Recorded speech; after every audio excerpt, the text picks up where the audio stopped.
ಬೆಂಗಳೂರಲ್ಲಿ ನಿಯಮಬಾಹಿರ ಶಾಲೆಗಳಿಗಿಲ್ಲ ಕಡಿವಾಣ. ಶಿಕ್ಷಣ ಇಲಾಖೆ ನಿಯಮಗಳನ್ನು ಉಲ್ಲಂಘಿಸಿ ಶಾಲೆಗಳು ಕಾರ್ಬಾರ್ನ ಮಾಡ್ತಾ ಇದೆ.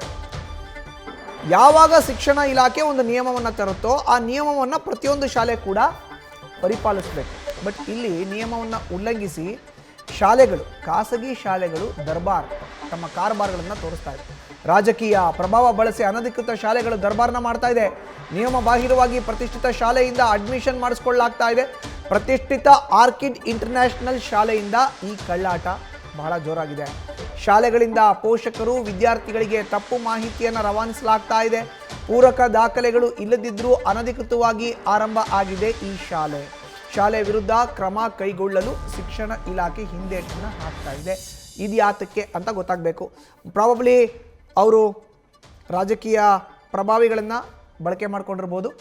ಹೀಗಾಗಿ ಇದೆಲ್ಲ ಆಗ್ತಾ ಇರುತ್ತೆ. ಆರ್ಕಿಡ್ ಶಾಲೆಯ ಅವಾಂತರಗಳು ಏನೇನು ಅನ್ನೋದನ್ನು ನೋಡೋದಾದರೆ, ಶಿಕ್ಷಣ ಇಲಾಖೆಯ ನಿಯಮಗಳನ್ನು ಗಾಳಿಗೆ ತೂರಿ ಶಾಲೆಯನ್ನು ಆರಂಭಿಸಲಾಗಿದೆ. ನೋಡಿ, ಇದೆ ನಾವು ಫೋಟೋದಲ್ಲಿ ಏನು ತೋರಿಸ್ತಾ ಇದ್ದೀವಲ್ಲ, ಆರ್ಕಿಡ್ ಶಾಲೆ ಇದೆ. ಹೆಚ್ಚಿನ ಮಾಹಿತಿ ನೀಡ್ತಾರೆ ನಮ್ಮ ಪ್ರತಿನಿಧಿ ರಘುಪಾಲ್. ಈಗ ನೇರ ಸಂಪರ್ಕಕ್ಕೆ ಜಾಯ್ನ್ ಆಗಿದ್ದಾರೆ ನ್ಯೂಸ್ ರೂಮ್ನಿಂದ. ರಘು, ಆರ್ಕಿಡ್ ಶಾಲೆಯ ಅವಾಂತರ ಒಂದೆರಡಲ್ಲ, ನಿಯಮಗಳನ್ನು ಗಾಳಿಗೆ ತೂರಿದ್ದಾರೆ ಅನ್ನೋ ಆರೋಪ ಗೊತ್ತಾಗ್ತಾ ಇದೆ. ಈಗ ಯಾವೆಲ್ಲ ನಿಯಮಗಳನ್ನು ಗಾಳಿಗೆ ತೂರಿದ್ದಾರೆ ಮಾಹಿತಿನ ನೀಡೋದಾದ್ರೆ? ಮಧುಸೂದನ್, ಬೆಂಗಳೂರಿನಲ್ಲಿ ಬಹುತೇಕ ಶಾಲೆಗಳು ನಿಯಮಗಳನ್ನು ಉಲ್ಲಂಘನೆ ಮಾಡಿ ಇವತ್ತು ಶಾಲೆಗಳನ್ನು ಆರಂಭ ಮಾಡ್ತಿರುವಂಥದ್ದು. ಇದು ಶಿಕ್ಷಣ ಇಲಾಖೆಯ ಗಮನಕ್ಕೆ ಬಂದರೂ ಕೂಡ ಪೋಷಕರಿಗೆ ತಪ್ಪು ಮಾಹಿತಿಯನ್ನು ನೀಡಿ ಅಡ್ಮಿಷನ್ ಮಾಡ್ಕೊಳ್ಳೋದಕ್ಕೆ ಅವಕಾಶವನ್ನು ಮಾಡಿಕೊಡ್ಲಾಗ್ತಾ ಇದೆ. ಅದೇ ರೀತಿ ಇವತ್ತು ಪ್ರತಿಷ್ಠಿತ ಶಾಲೆ ಆರ್ಕಿಡ್ ಇಂಟರ್ನ್ಯಾಷನಲ್ ಶಾಲೆ ಬೆಂಗಳೂರಿನ ತುಮಕೂರು ರಸ್ತೆಯಲ್ಲಿರುವಂತಹ ಮಾಗಡಿ ಸಮೀಪ ಬರುತ್ತೆ.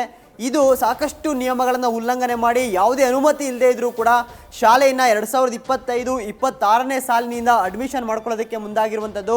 ಲಕ್ಷಾಂತರ ರೂಪಾಯಿ ಫೀಸು, ಡೊನೇಷನ್ ಎಲ್ಲವನ್ನ ಕಟ್ಟಿಸ್ಕೊಳ್ಳುತ್ತೆ.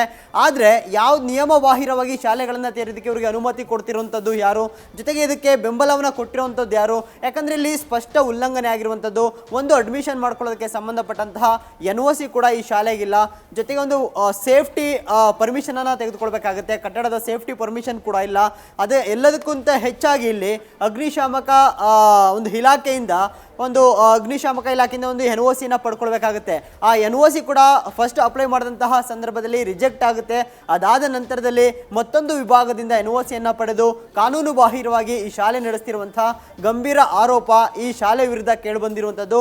ಮತ್ತೊಂದು ಪ್ರಮುಖ ವಯೋಲೇಷನ್ ಏನಂದರೆ, ಈ ಶಾಲೆಗೆ ಅನುಮತಿ ಇರುವಂಥದ್ದು ಕೇವಲ ಗ್ರೌಂಡ್+2 ಕಟ್ಟಡವನ್ನು ನಿರ್ಮಾಣ ಮಾಡೋದಕ್ಕೆ ಅನುಮತಿ ನೀಡಲಾಗಿರುವಂಥದ್ದು.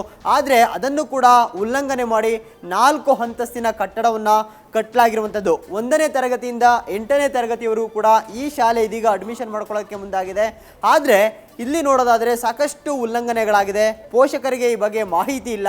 ಯಾಕಂದರೆ ಇದು ಪ್ರತಿಷ್ಠಿತ ಶಾಲೆ ಅನ್ನೋ ಕಾರಣಕ್ಕೋಸ್ಕರವಾಗಿ ಆ ಭಾಗದಲ್ಲಿರುವಂತಹ ಪೋಷಕರು ಯಾವುದೇ ರೀತಿಯಾದಂಥ ದಾಖಲೆಗಳನ್ನು ಪರಿಶೀಲಿಸದೆ ತಮ್ಮ ಮಕ್ಕಳನ್ನು ಈ ಶಾಲೆಗೆ ಲಕ್ಷಾಂತರ ರೂಪಾಯಿ ಕೊಟ್ಟು ಅಡ್ಮಿಷನ್ ಮಾಡಿಸ್ತಾ ಇದ್ದಾರೆ. ಆದರೆ ಮುಂದಿನ ದಿನಗಳಲ್ಲಿ ಇದು ಅನುಮತಿ ಇಲ್ಲದೆ NOC ಇಲ್ಲದೆ ನಡೀತಿರೋ ಕಾರಣಕ್ಕೋಸ್ಕರವಾಗಿ ಇಲಾಖೆಗಳು ಈ ಶಾಲೆಯ ವಿರುದ್ಧ ಶಿಸ್ತು ಕ್ರಮವನ್ನು ತೆಗೆದುಕೊಂಡಂತಹ ಸಂದರ್ಭದಲ್ಲಿ ಮಕ್ಕಳ ಪರಿಸ್ಥಿತಿ ಏನಾಗಬೇಕಾಗುತ್ತೆ, ಇದೆಲ್ಲವನ್ನು ಕೂಡ ಪೋಷಕರು ಕೂಡ ಪರಿಶೀಲನೆ ಮಾಡಬೇಕಾಗುತ್ತೆ. ಜೊತೆಗೆ ಸಂಬಂಧಪಟ್ಟಂತಹ ಶಿಕ್ಷಣ ಇಲಾಖೆ ಶಿಕ್ಷಣಾಧಿಕಾರಿಗಳಿರ್ಬೋದು, ಈಗಾಗಲೇ ಶಿಕ್ಷಣಾಧಿಕಾರಿಗಳು ಕೂಡ ಈ ಶಾಲೆಯ ವಿರುದ್ಧ ಒಂದು ನೋಟಿಸನ್ನು ಕೂಡ ಜಾರಿ ಮಾಡಿದ್ದಾರೆ. ಈ ಶಾಲೆ ಸಾಕಷ್ಟು ನಿಯಮಗಳನ್ನು ಉಲ್ಲಂಘಿಸಿ ನಡೆಸಲಾಗ್ತಾ ಇದೆ, ಆರಂಭಿಸಲಾಗಿದೆ ಅನ್ನೋ ಒಂದು ಮಾಹಿತಿಯನ್ನು ಕೂಡ ಶಿಕ್ಷಣಾಧಿಕಾರಿಗಳಾಗಿರುವಂತಹ DDPI ಮತ್ತು BO ಅವರು ಕೂಡ ಕೊಟ್ಟಿರುವಂಥದ್ದು. ಇಷ್ಟಾದರೂ ಕೂಡ ಶಾಲೆ ರಾಜಾರೋಷವಾಗಿ ಇವತ್ತು ತಲೆ ಎತ್ತಿರುವಂಥದ್ದು, ಅಡ್ಮಿಷನ್ ಪ್ರಕ್ರಿಯೆಯನ್ನು ಶುರು ಮಾಡಿಕೊಂಡಿರುವಂಥದ್ದು, ಶಾಲೆಯನ್ನು ಕೂಡ ನಡೆಸಲಾಗ್ತಿರುವಂಥದ್ದು. ಮಧುಸೂದನ್, ಧನ್ಯವಾದ ರಘು ನಿಮ್ಮ ಮಾಹಿತಿಗೆ.